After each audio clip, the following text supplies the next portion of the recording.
ਅੱਜ ਤੁਸੀਂ ਬਲੈਸ ਹੋਣ ਜਾ ਰਹੇ ਹੋ, ਤੁਸੀਂ ਛੁਟਕਾਰੇ ਨੂੰ ਲੈਣ ਜਾ ਰਹੇ ਹੋ, ਤੁਸੀਂ ਚੰਗਿਆਈ ਨੂੰ ਲੈਣ ਜਾ ਰਹੇ ਹੋ ਅੱਜ ਯਿਸੂ ਮਸੀਹ ਦੇ ਸਾਮਰਥੀ ਨਾਮ ਦੇ ਵਿੱਚ। ਆਪਾਂ ਅੱਜ ਇੱਕ ਵਚਨ ਨੂੰ ਪੜਾਂਗੇ। ਜਦੋਂ ਆਪਾਂ ਨਿਰਗਮਨ ਉਹਦੀ 1:17 ਨੂੰ ਪੜ੍ਹਦੇ ਹਾਂ, ਉਹਦੇ ਵਿੱਚ ਲਿਖਿਆ ਪਰੰਤੂ ਜਦੋਂ ਆਪਾਂ ਦੇਖਿਆ ਇਸ ਸਟੋਰੀ ਦੇ ਵਿੱਚ, ਜਦੋਂ ਆਪਾਂ ਪੜ੍ਹਦੇ ਹਾਂ ਕਿ ਜਦੋਂ ਇਜ਼ਰਾਈਲੀ ਲੋਕ ਬਹੁਤ ਜ਼ਿਆਦਾ ਵੱਧ ਚੁੱਕੇ ਸੀਗੇ, ਇਜ਼ਰਾਈਲੀ ਲੋਕ ਗਿਣਤੀ ਦੇ ਵਿੱਚ ਬਹੁਤ ਜ਼ਿਆਦਾ ਵੱਧ ਗਏ, ਤਾਂ ਫਿਰੌਨ ਦੇ ਰਾਜਾ ਨੂੰ ਇੱਕ ਡਰ ਆਇਆ ਕਿ ਮਿਸਰ ਦੇ ਰਾਜਾ ਨੂੰ ਇੱਕ ਡਰ ਆਇਆ ਔਰ ਉਹਨੇ ਸੋਚਿਆ ਕਿ ਇਜ਼ਰਾਈਲੀ ਲੋਕ ਤਾਂ ਬਹੁਤ ਜ਼ਿਆਦਾ ਵੱਧ ਚੁੱਕੇ ਆ, ਇਹ ਲੋਕ ਤਾਂ ਇੰਨੇ ਜ਼ਿਆਦਾ ਗਿਣਤੀ ਦੇ ਵਿੱਚ ਵੱਧ ਚੁੱਕੇ ਆ ਕਿ ਇੱਕ ਦਿਨ ਇਹ ਸਾਡੇ ਉੱਤੇ ਹੀ ਇਹ ਚੜ੍ਹਾਈ ਕਰਨਗੇ, ਸਾਨੂੰ ਹੀ ਨਾਸ਼ ਕਰਨਗੇ। ਪਰ ਉਹਨਾਂ ਨੇ, ਉਸ ਰਾਜਾ ਨੇ ਕੀ ਯੁਕਤੀ ਬਣਾਈ, ਉਹਨਾਂ ਨੇ ਦਾਈਆਂ ਨੂੰ ਕਿਹਾ ਕਿ ਤੁਸੀਂ ਇਸ ਤਰ੍ਹਾਂ ਕਰਨਾ ਕਿ ਜਦੋਂ ਕਿਸੇ ਔਰਤ ਦੇ ਬੱਚਾ ਹੋਏਗਾ, ਲੜਕਾ ਹੋਏਗਾ, ਤੁਸੀਂ ਉਸ ਲੜਕੇ ਨੂੰ ਖਤਮ ਕਰ ਦੇਣਾ। ਪਰ ਉਹਦੀ ਉਹ ਯੁਕਤੀ ਜਿਹੜੀ ਉਹ ਕਾਮਯਾਬ ਨਹੀਂ ਹੋ ਪਾਈ। ਜਦੋਂ ਆਪਾਂ ਇਸ ਸਟੋਰੀ ਦੇ ਵਿੱਚ ਪੜ੍ਹਦੇ ਉਹਦੇ ਵਿੱਚ ਲਿਖਿਆ परंतु वे दाइयाँ परमेश्वर का भय मानती थी, इसलिए मिस्र के राजा की आज्ञा ना मानकर लड़कों को वह जीवित छोड़ देती थी। तब मिस्र के राजा ने उनको बुलवाकर पूछा, तुम जो लड़कों को जीवित छोड़ देती हो तो ऐसा क्यों करती हो? दाइयों ने फिरौन को उत्तर दिया, इब्री स्त्रियाँ मिस्री स्त्रियों के समान नहीं हैं, वे ऐसी फुर्तीली हैं कि दाइयों के पहुँचने से पहले ही उनका बच्चा उत्पन्न हो जाता है। इसलिए परमेश्वर ने दाइयों के साथ भलाई की और वे लोग बढ़कर बहुत सामर्थी हो गए, इसलिए कि दाइयाँ परमेश्वर का भय मानती थी, उसने उनके घर बसाए। ਜਦੋਂ ਪਰਮੇਸ਼ਰ ਦਾ ਡਰ ਤੁਸੀਂ ਮੰਨਦੇ ਹੋ ਤਾਂ ਪਰਮੇਸ਼ਰ ਤੁਹਾਡੇ ਘਰਾਂ ਨੂੰ ਤੁਹਾਨੂੰ ਸਥਿਰ ਕਰਦਾ ਆ। ਬਾਈਬਲ 'ਚ ਲਿਖਿਆ ਦਾਈਆਂ ਜਿਹੜੀਆਂ ਸੀਗੀਆਂ ਉਹ ਕੀ ਕਰਦੀਆਂ ਸੀਗੀਆਂ, ਉਹ ਪਰਮੇਸ਼ਰ ਦਾ ਡਰ ਮੰਨਦੀਆਂ ਸੀਗੀਆਂ। ਉਹਨਾਂ ਦੇ ਅੰਦਰ ਇੱਕ ਪਰਮੇਸ਼ਰ ਦਾ ਡਰ ਸੀ। ਜਦੋਂ ਪਰਮੇਸ਼ਰ ਦਾ ਡਰ ਤੁਹਾਡੇ ਅੰਦਰ ਹੁੰਦਾ ਆ ਤਾਂ ਤੁਹਾਡੀ ਲਾਈਫ ਦੇ ਵਿੱਚ ਤੁਸੀਂ ਇੱਕ ਬਲੈਸ ਲਾਈਫ ਨੂੰ ਜੀਂਦੇ ਹੋ। ਅੱਜ ਲਾਈਫ ਦੇ ਵਿੱਚ ਕਦੋਂ ਸ਼ੈਤਾਨ ਐਂਟਰੀ ਕਰਦਾ ਆ, ਜਦੋਂ ਇੱਕ ਵਿਅਕਤੀ ਦੀ ਲਾਈਫ 'ਚ ਉਹਦਾ ਡਰ ਜਿਹੜਾ, ਉਹ ਪਰਮੇਸ਼ਰ ਦਾ ਡਰ ਜਿਹੜਾ ਉਹ ਖਤਮ ਹੋ ਜਾਂਦਾ ਆ। ਅੱਜ ਹਰ ਇੱਕ ਵਿਅਕਤੀ ਦਾਊਦ ਬਣਨਾ ਚਾਹੁੰਦਾ ਆ, ਅੱਜ ਹਰ ਇੱਕ ਵਿਅਕਤੀ ਐਸਤਰ ਬਣਨਾ ਚਾਹੁੰਦਾ, ਅੱਜ ਹਰ ਇੱਕ ਵਿਅਕਤੀ ਮਰੀਅਮ ਬਣਨਾ ਚਾਹੁੰਦਾ, ਅੱਜ ਹਰ ਇੱਕ ਵਿਅਕਤੀ ਇੱਕ ਬਲੈਸ ਪਰਸਨ ਬਣਨਾ ਚਾਹੁੰਦਾ ਆ।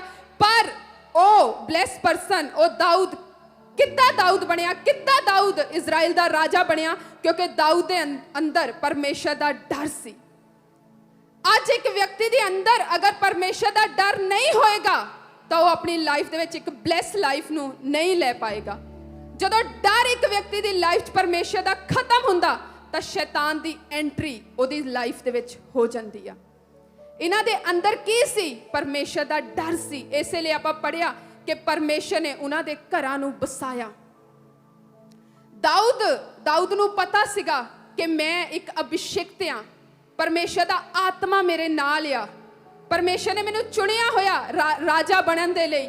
ਪਰ ਬਾਈਬਲ 'ਚ ਲਿਖਿਆ ਜਦੋਂ ਸ਼ਾਊਲ ਉਹਦੇ ਅੰਡਰ ਸੀਗਾ, ਸ਼ਾਊਲ ਨੂੰ ਉਹ ਮਾਰ ਸਕਦਾ ਸੀ, ਖਤਮ ਕਰਦਾ ਸਕਦਾ ਸੀ, ਪਰ ਫਿਰ ਵੀ ਦਾਊਦ ਦੇ ਅੰਦਰ ਪਰਮੇਸ਼ਰ ਦਾ ਭੈ ਸੀ। ਉਹਨੇ ਕਿਹਾ ਮੈਂ ਆਪਣੀਆਂ ਪਲੈਨਿੰਗ ਦੇ ਨਾਲ, ਆਪਣੀਆਂ ਯੁਕਤੀਆਂ ਦੇ ਨਾਲ ਪਰਮੇਸ਼ਰ ਦੀ ਉਸ ਬੁਲਾਹਟ ਨੂੰ ਨਹੀਂ ਲੈਣਾ, ਬਲਕਿ ਮੈਂ ਇਸ ਅਭਿਸ਼ੇਕਤ ਦੇ ਉੱਤੇ, ਜੋ ਇੱਕ ਸਮੇਂ ਪਰਮੇਸ਼ਰ ਦਾ ਅਭਿਸ਼ੇਕਤ ਸੀ ਸ਼ਾਊਲ, ਤਾਂ ਉਹਨੇ ਕਿਹਾ ਮੈਂ ਉਸ ਦੇ ਉੱਤੇ ਹੱਥ ਨਹੀਂ ਉਠਾਵਾਂਗਾ। ਅੱਜ ਜਦੋਂ ਇੱਕ ਵਿਅਕਤੀ ਦੇ ਅੰਦਰ ਪਰਮੇਸ਼ਰ ਦਾ ਡਰ ਖਤਮ ਹੁੰਦਾ ਆ ਤਾਂ ਉਹ ਵਿਅਕਤੀ ਜਿਹੜਾ ਆਪਣੀ ਲਾਈਫ ਦੇ ਵਿੱਚ ਬਲੈਸ ਲਾਈਫ ਨੂੰ ਨਹੀਂ ਲੈ ਪਾਉਂਦਾ। ਦਾਊਦ ਦੇ ਅੰਦਰ ਪਰਮੇਸ਼ਰ ਦਾ ਉਹ ਡਰ ਸੀ, ਇਸੇ ਲਈ ਉਹਨੇ ਸ਼ਾਊਲ ਨੂੰ ਮਾਰਿਆ ਨਹੀਂ।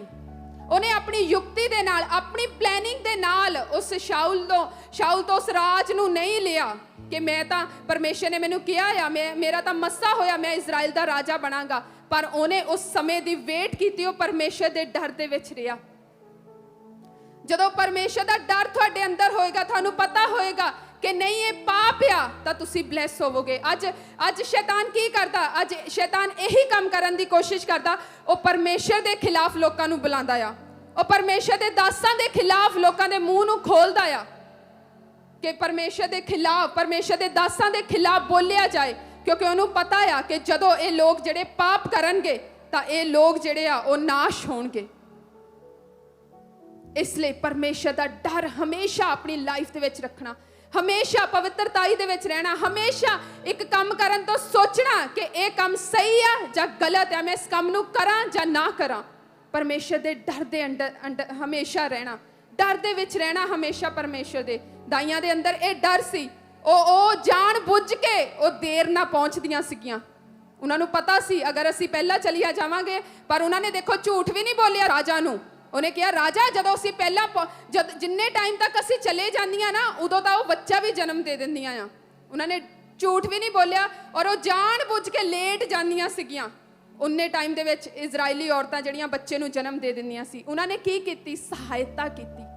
ਅੱਜ ਦੇਖੋ ਕਿ ਤੁਸੀਂ ਕਿਸੇ ਪਰਮੇਸ਼ਰ ਦੇ, ਜੋ ਪਰਮੇਸ਼ਰ ਨੇ ਆਪਣੇ ਦਾਸ ਨੂੰ ਕੋਈ ਦਰਸ਼ਨ ਦਿੱਤਾ ਹੋਇਆ, ਕਿਆ ਦੇਖੋ ਕਿ ਤੁਸੀਂ ਉਸ ਦੇ ਵਿੱਚ ਸਹਾਇਤਾ ਕਰ ਰਹੇ ਹੋ? ਜੋ ਵਿਜ਼ਨ ਖੁਦਾ ਦਾ ਸੀ, ਜਦੋਂ ਦਾਊਦ ਨੂੰ ਆਪਾਂ ਦੇਖਦੇ ਹਾਂ ਕਿ ਦਾਊਦ, ਕਦੇ ਵੀ ਬਾਈਬਲ 'ਚ ਇਹ ਨਹੀਂ ਲਿਖਿਆ ਸੀਗਾ ਕਿ ਦਾਊਦ ਜਿਹੜਾ ਉਹ ਰਾਜਾ ਬਣੇਗਾ।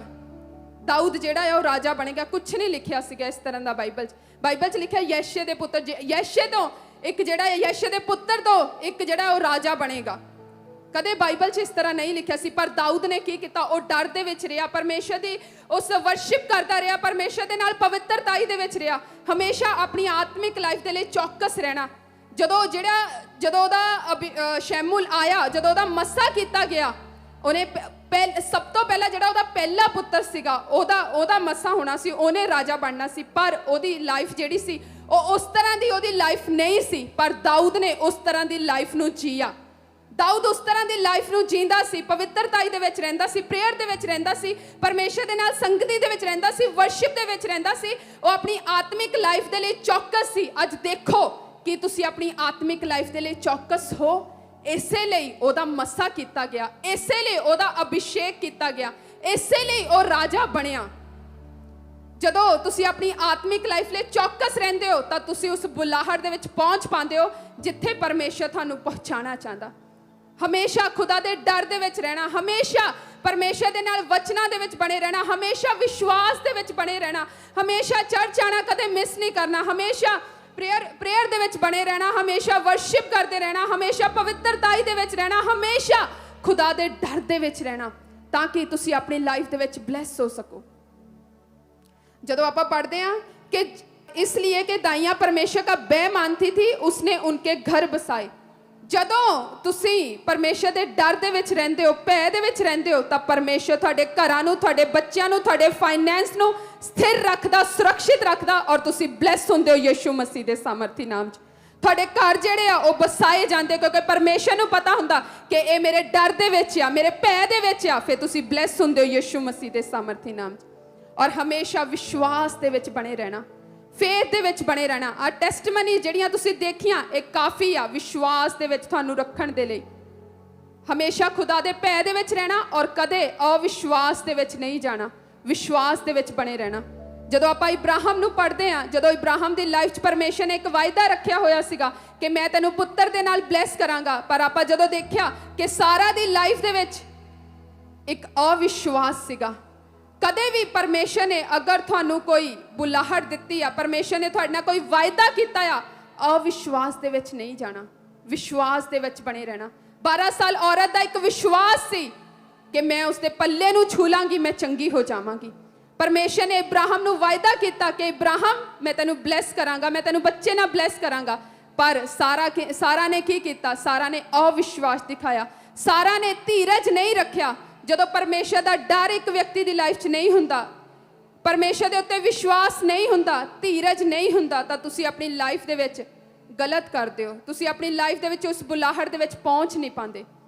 ਸਾਰਾ ਨੇ ਕੀ ਕੀਤਾ? ਇਬਰਾਹਿਮ ਦੇ ਕੋਲ ਕਹਿੰਦੀ ਦੇਖ ਯਹੋਵਾ ਨੇ ਤਾਂ ਕਹਿੰਦੀ ਮੇਰੀ ਕੁੱਖ ਬੰਦ ਕਰਕੇ ਰੱਖੀ ਆ, ਚੱਲ ਆਪਾਂ ਇਸ ਤਰ੍ਹਾਂ ਕਰਦੇ, ਮੇਰੀ ਦਾਸੀ ਤੋਂ ਪੁੱਤਰ ਪੈਦਾ ਕਰਦੇ ਆ। ਔਰ ਉਹਨੇ ਕੀ ਕੀਤਾ? ਆਪਣੀ ਯੋਜਨਾ, ਆਪਣੀ ਪਲੈਨਿੰਗ ਬਣਾਈ।